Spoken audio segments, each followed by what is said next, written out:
Mnogo je dobrih igrača prošlo kroz Humsku u posljednjih nekoliko godina, ali samo jedan je i ispraćan i dočekivan pesmom, bez jednog zvižduka. S obzirom na to da je po sezoni davao u prosjeku po 40 golova u svim takmičenjima i redovno zagorčavao život komšijama iz Jutice Bogdana, nije ni čudo što je Lamine Diarra, ili kako ga mnogi zovu Crni brat, jedini pravi ljubimac Partizanovih navijača. Mogu da vam kažem da stvarno, to sam video od kad sam se vratio i stvarno sam se, oduševio sam se zbog što nisu me zaboravili do sada. I mogu da vam kažem opet da mi je to veliki razlog što sam ostao, jer sam imao priliku sad da promenim klub, ali rekao sam, toliko su mi dali, podršku smo dali.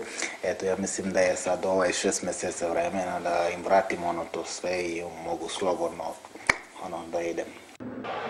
Ali pre nego što ponovo ode, Diarra mora da dokaže najpre sebi da je pobedio povredu koja ga muči duže od godine dana, a onda i drugima da će uskoro ponovo biti onaj stari ubica golmana.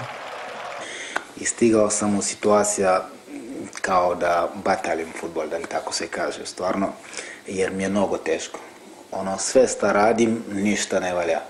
I rekao, ajde, šta, ja mislim da je sad vreme jer ne mogu nikako da se vratim. Ali eto, hvala Bogu sad na pripreme, onda sam se mnogo potrudio.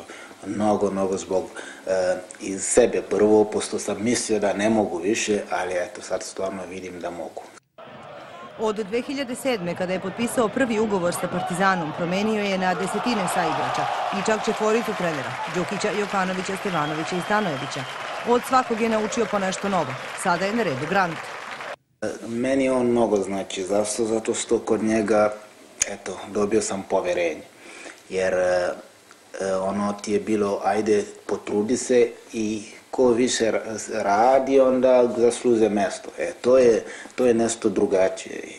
Naprimjer, sjećam se, pošto 6 mjeseci ti je bilo, da li, kad sam krenuo na odmor, da li bi bio među 25 igrača, to mi nije bilo stvarno jasno, ali ovo kad sam došao, kad je promjena trenera, pa rekao, ajde, ovo ti je otvorena šansa za svi.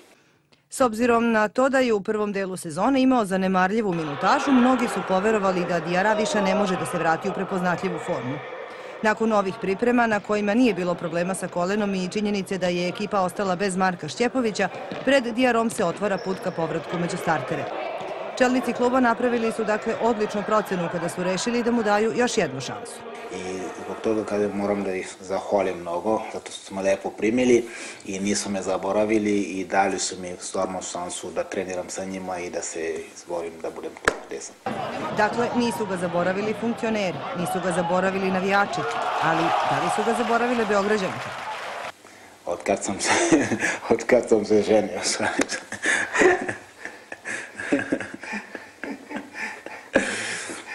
Tu su, dobro su, hvala.